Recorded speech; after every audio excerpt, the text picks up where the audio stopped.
2000년 5월로 기억되는데요. 정말 잊을 수 없는 편지를 한 통 받았어요. 직장 내 성경 공부 모임을 하는 한 분이 나한테 긴 편지를 쓰고 왔어. 책 한 권도 보내오고. 성경 공부 모임에서 본인이 방언을 했고, 나름대로 이 신령한 은사에 대해서 이해를 하고 있던 분인데, 어떤 목사님을 만났는데 그 목사님과 이야기하다가 본인이 이제 마음이 흔들린 거야. 그분이 쓴 책, 소위 방언에 대해서 그렇게 뭔가 우리가 지금 이 시대의 방언은 끝났다, 이런 내용을 주제로 한 책이었어요. 책을 이렇게 제가 받아서 읽어보면서 참 마음이 아팠던 게, 본인이 그 책 읽고 거기에 공감이 간대. 공감이 가는데 내 의견이 어떤가를 묻고 싶대. 자칫하면 이게 논쟁이 되잖아. 그죠? 어떤 한 분의 생각, 그 책에 대한 나의 의견을 물어온 거예요. 굉장히 망설였어요. 2달이 지났어. 5월달에 그 편지 받고 내가 그냥 계속 답을 안 하고 있다가 8월달에 그 기간 중에 나름대로 그 책을 여러 번 읽고 여기 어떤 답을 할 것인가 정리는 조금 하다가 8월달에 제가 답장을 보냈어요. 굉장히 긴 편지입니다. 10가지 그 책에 나타난 질문에 대한 답을 제가 다 달았어요. 근데 그 10가지 질문 중에 오늘 본문에 있는 내용이 들어가요. 그래서 오늘 이 자리에서는 14장에 관한 얘기를 나누려고 합니다. 이런 얘기예요. 오늘 고린도서 14장에 나오는 이 방언은 신구약 성경이 완성된 이후 그리고 이 시대까지 철저하게 적용된다는 분명한 성경 구절이 있는 이런 얘기야. 그러니까 무슨 얘기고 하면은, 그 책을 쓴 분의 생각은 뭔가 하면은 신구약 성경의 완성으로 인해서 방언은 끝났다, 이런 얘기를 한 거예요.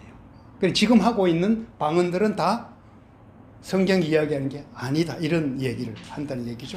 그래서 질문의 근거가 뭔가 하면요, 고린도전서 13장 8절 10절에 바로 앞에 나오지, 한번 찾아볼게요. 사랑은 언제까지나 떨어지지 아니하되 예언도 패하고 방언도 그치고 지식도 패하리라.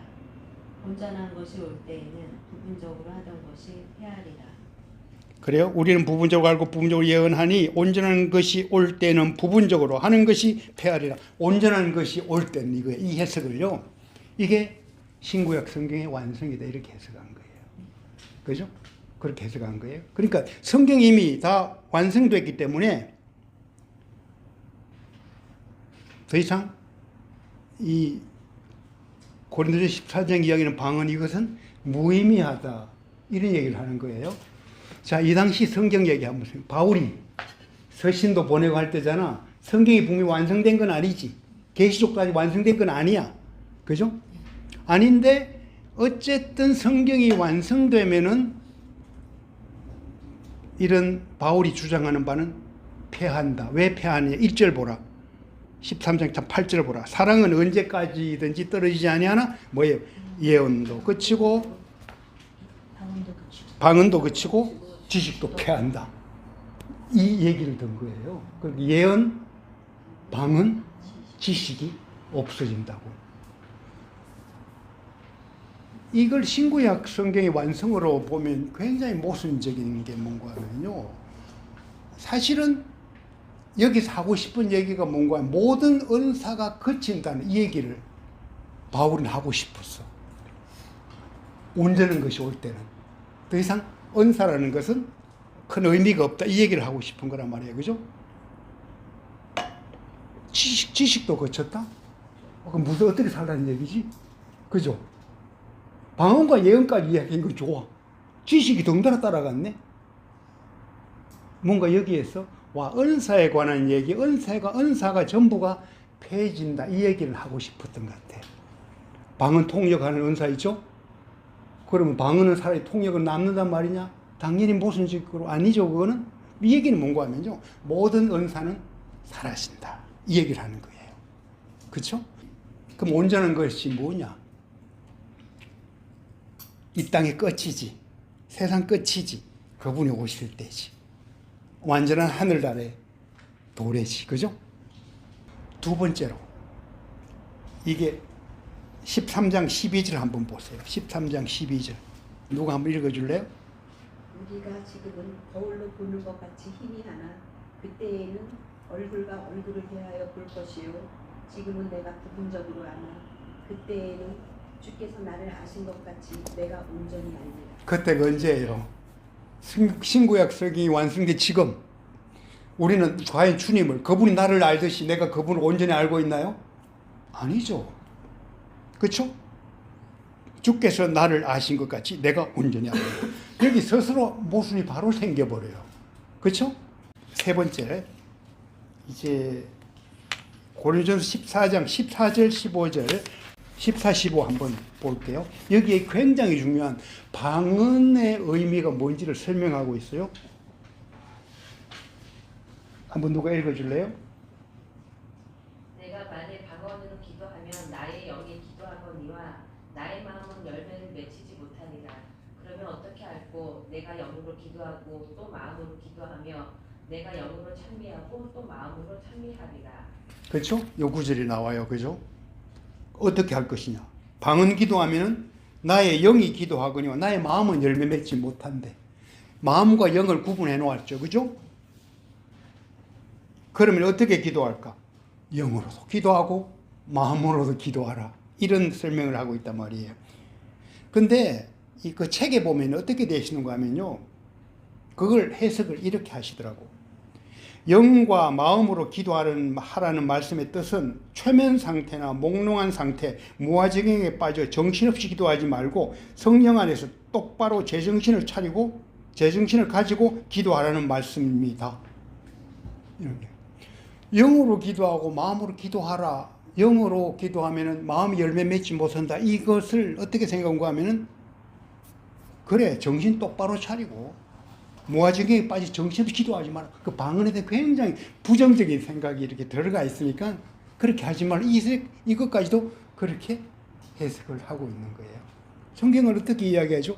영으로 기도하고 마음으로 기도하고 분명히 이야기하는데, 이걸 나는 국어적으로 그렇게 해석하는 자체가 굉장히 이상하더라고요. 그래서 우리가 어떤 논리를 전개하거나 어떤 해설을 할 때요, 자칫하면 자기 선입관이 강해버리면 그 말을 못 따라가요.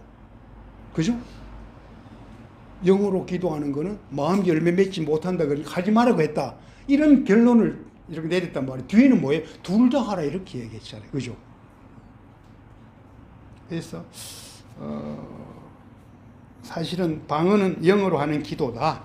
바울은 어떤 생각했어요? 마음이 열매를 맺지 못하는 영어로도 기도하라, 이런 얘기를 하고 있는 거예요. 누가 그 말 뜻을 모르고 잘 너의 의식으로 이해하지 못하더라도 그거로도 기도하라.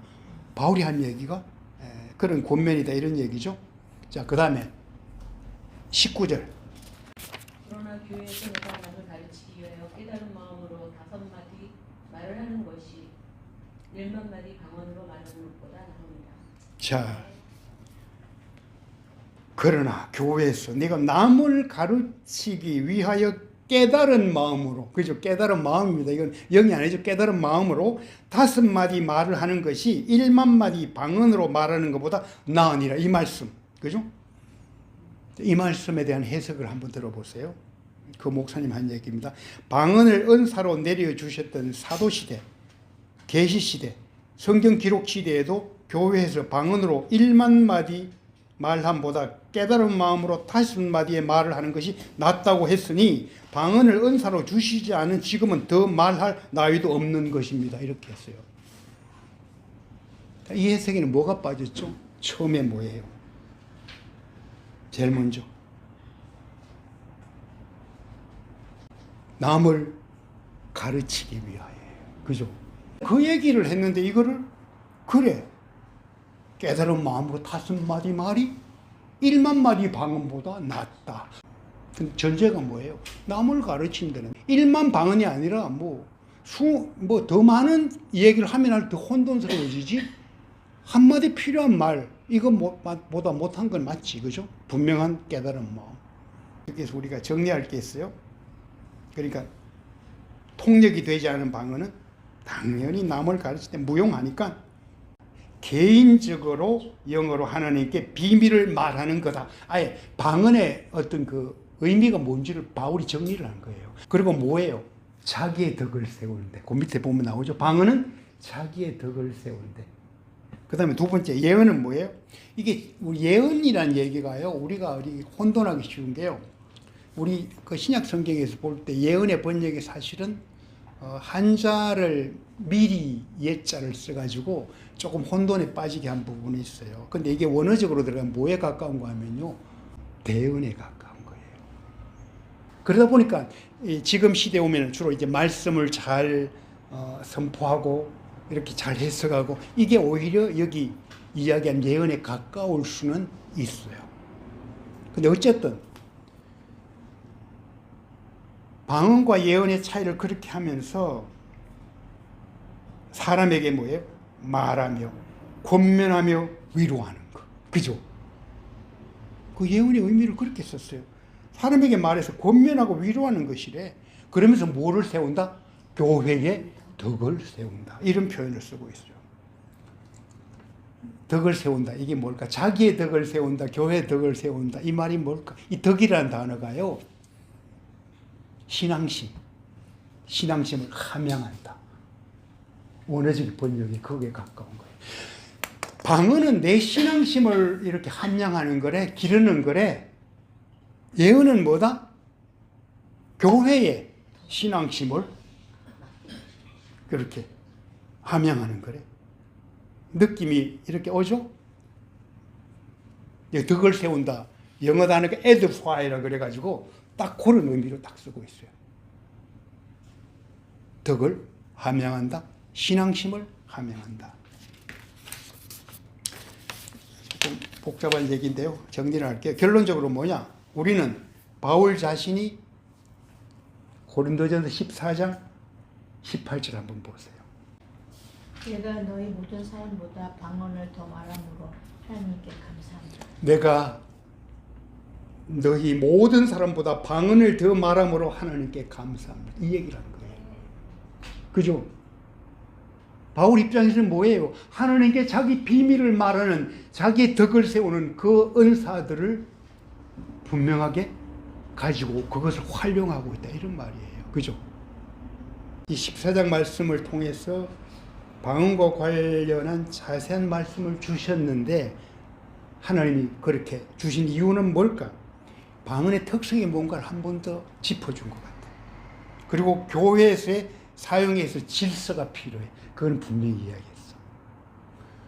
자, 교회에서 남에게 뭔가 가르치고 권면하고 위로하기 위해서도 방언 말하지 마라. 그건 의미 없다. 이 얘기를 하는 거예요. 그죠?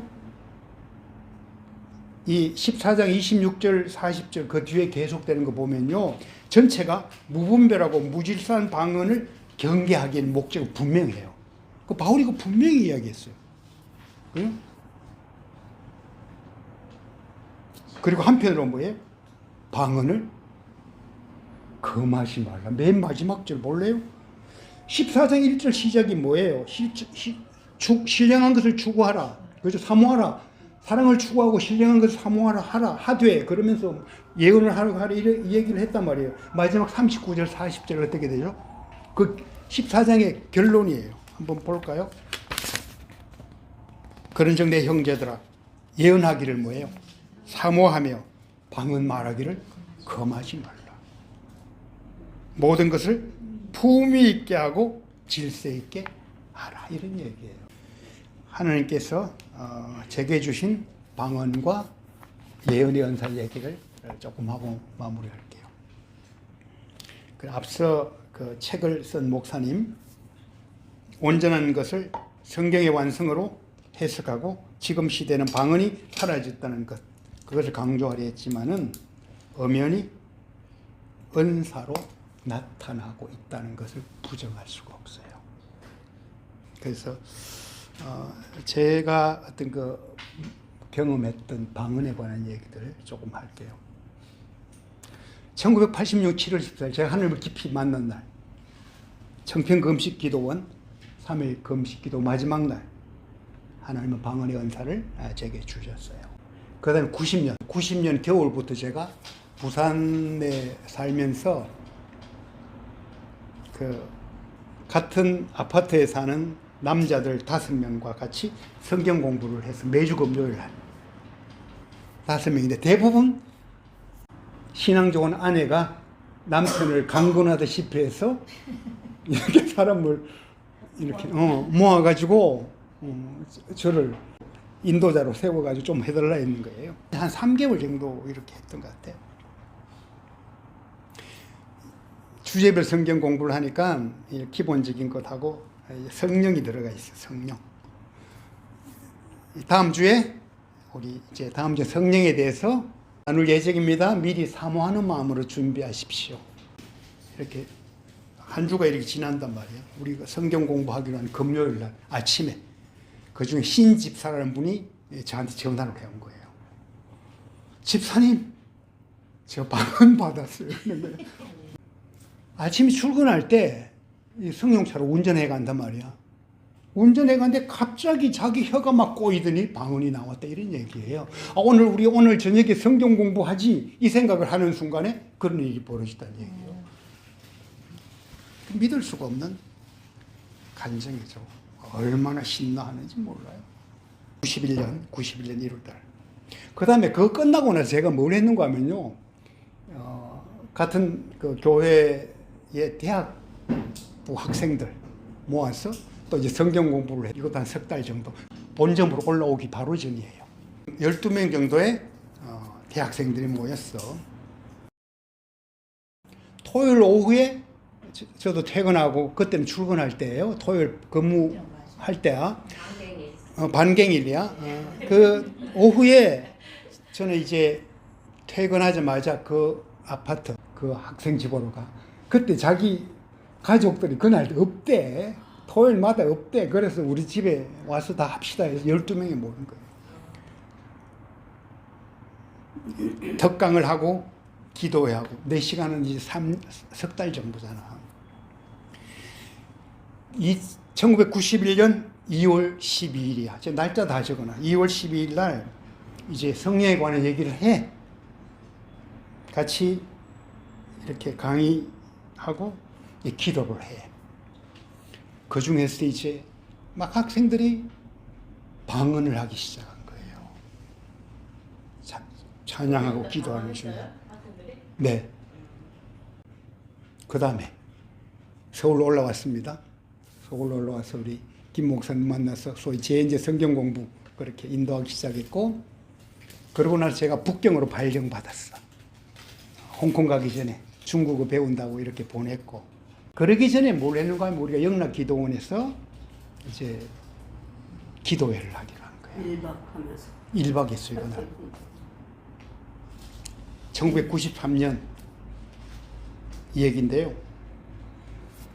근데 그날 모임에서 동일하게 방언을 하고요, 방언 찬양을 하는. 와, 진짜 아름다운 찬양이었어, 밤에. 근데 우리 조가 4개 조가 있었는데 그 조장들이 다 방언을. 조장들만 했어. 찬양을. 와, 진짜 그래서 와, 하나님이 이걸 이렇게 세워주는구나. 그걸 확인했던 날이에요. 그래서 중국 가면서도 그래, 잘 되겠다. 참 마음 편하게 떠났던 기억이 납니다. 그리고 제가 중국 가서 6개월 동안 어학연수한다 북경에서 그다음 홍콩으로 갔단 말이야. 이 홍콩에서. 또 가는데 내가 가만히 안 있잖아. 홍콩의 소위 성경 공부 모임. 우리 교회, 제가 다니는 교회와 꼭 교회 사람만 아니라도 아는 사람들 오라 그래가지고 8명이요. 성경 공부를 했어요. 리포 빌딩이라고 굉장히 괜찮은, 홍콩에 가면 워낙 빌딩들이 많잖아. 그 중에 한 분이 거기 사무실이 있어서 사무실 오픈을 해서 거기서 했어요. 그때도 마찬가지로 이제 그때 목요일이야. 목요 성경 공부인데 1996년 11월 7일. 역시 또 제가 이렇게 그 주제별 할 때 성령에 관한 얘기를 반드시 들어가, 중간에. 그때 뭘 했는가 하면요, 다음 주는 우리 성령 세례를 위한 기도를 하겠습니다. 미리 사모하는 마음으로 준비하십시오. 그랬어요. 그랬더니 그 중에 한 분이 지금 당장 조금이라도 하재. 그래요. 그래서 합심 기도를 했는데요. 그때 성령이 임하셨고 오늘 조금이라도 하재. 그분이 방언을 하기 시작한 거예요. 그러면서 나중에 한 얘기가 뭔가 하면 마치고 자기는 집사님이 성령 세례 위해서 기도하자 그럴 때 아마도 가장 늦게 받을 사람이 있다면 나일 거라고 그렇게 생각했대요. 나일 거라고. 그런데 자기가 가장 먼저 그렇게 방언으로 기도했던 그런 기억이 납니다. 그리고 이제 홍콩에서 다시 서울로 돌아왔어요. 교회에서 이제 순모임을 하잖아. 제가 오자마자 이제 우리 교회, 그때는 저희가 명일동 살 때인데, 근데 그날 순장이 다른 일이 갑자기 못 온 거야. 못 오게 되고 하니까 저는 그때 부순장을 했는지 모르겠는데 이제 저보고 인도하라고 이야기를 하고 못 온다고 그렇게 갔어. 그 순장이. 그때 제가요, 우리 기도합시다. 성령의 은사를 사모할 기도합시다. 그 마치고 그거를 제안했어. 우리 교제는 따로 있지만 거기서 또 순원이 방언을 하게 된 거예요. 그러니까 그 당시에 제가 이렇게 시간들을 쫙 이렇게 돌아보면요, 하나님은 방언의 은사가 지금도 당연히 나타나는데 그 의미가 뭘까? 내가 너와 은밀히 말하기를 원한다. 각 사람에게 하나님이 바라는 게 있어요. 그죠? 우리가 말로 이렇게 마음으로 기도하는 거 하나님이 당연히 받으시죠.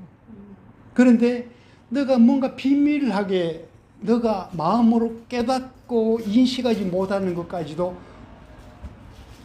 너와 함께 나누고 싶다.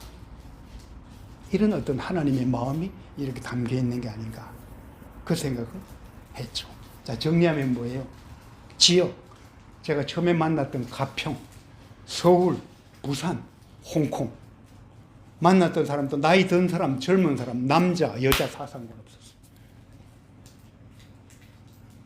여자의 하이라이트가 제인제였지. 전부 다 여자들.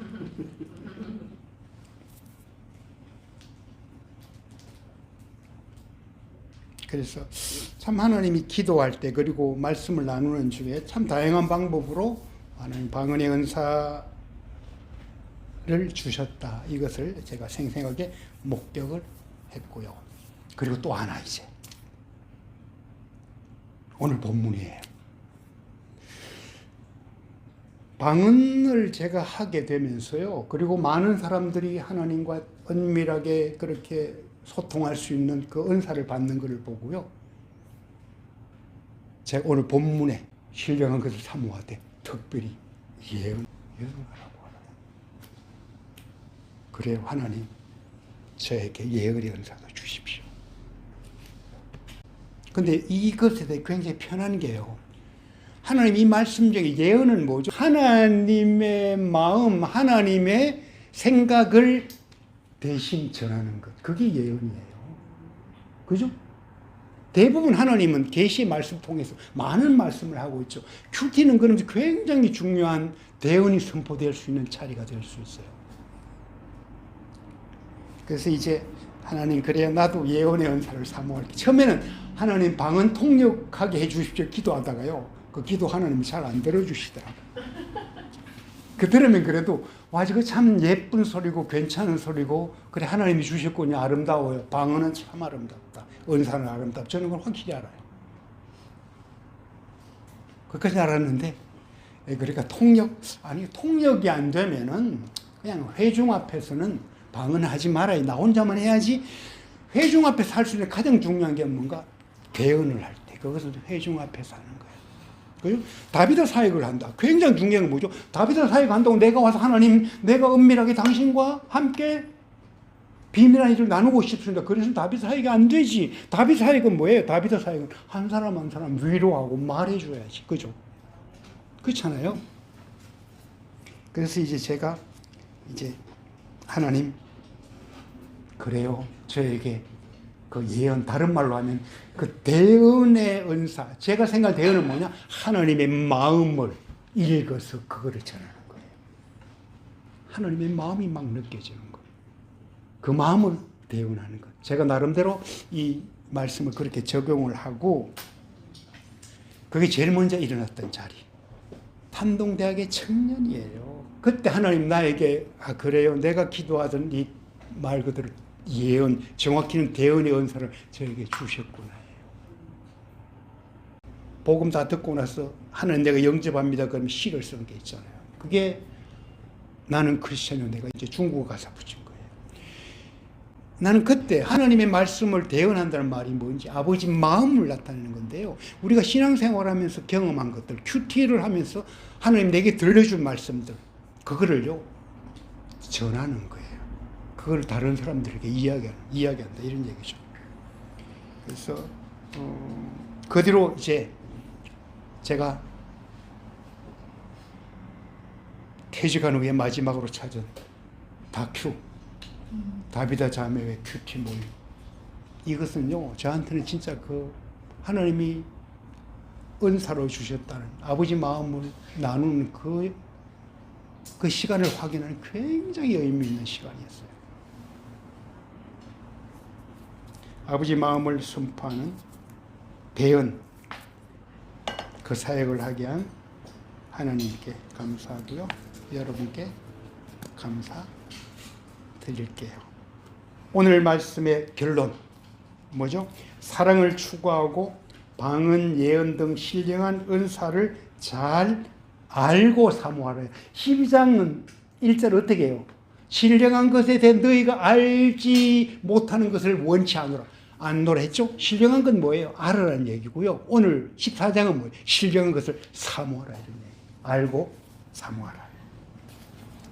그렇죠? 신령한 것을 알고 사모하는 우리 다큐 식구들이 되었으면 좋겠습니다. 그리고 사도 바울이 굉장히 편한 말씀 하나 했죠? 고린도전서 12장 30절 뭐예요? 찾아서 읽고 마칠게요. 고전 12장 30절. 다 병고침 은사를 가진 자이겠느냐, 다 방언을 말하는 자이겠느냐, 다 통역하는 자이겠느냐. 너희는 더욱 큰 은사를 사모하라. 내가 또한 가장 좋은 길을 너희에게 보이리라. 그죠? 가장 좋은 길을. 그러면서 뭐예요? 13장 사랑은 오래 참고. 너희가 비록 방언하고 예언하는 어떤 큰 믿음을 가진 자라 하더라도 사랑이 없으면 뭐다? 아무런 의미가 없다. 그러면서 사랑, 길이라는 굉장히 중요한 의미를 보였어요. 은사를 사모하고 은사를 우리가 활용하는데요. 사랑이 없이 은사를 활용하지 말라. 사랑은 뭐다? 그게 너가 갈 길이다 이런 얘기. 그렇죠? 그 얘기를 하고 있죠. 그러면 우리가 고린도전서 12장, 13장, 14장 이런 정도로 정리를 할게요. 처음에 말했던 편지에 대해 오늘 나눈 내용을 포함하여 긴 답장을 쓰면서 제가 다른 의견들을 말했기에 논쟁을 일으키려는 의도는 아님을 분명히 하며 켄 가이어라는 분이 드렸던 기도를 인용하여 PS 삼아 보냈습니다. 말씀이 주님을 찾는 디딤돌이 되게 하소서. 행여 찾다가 길을 잃을지라도 그곳이 신학의 후미진 길도 종교 논쟁의 찔레밭도 아니게 하소서. 행여 길을 잃을 거라면 그곳이 주님 품 안이 되게 하소서.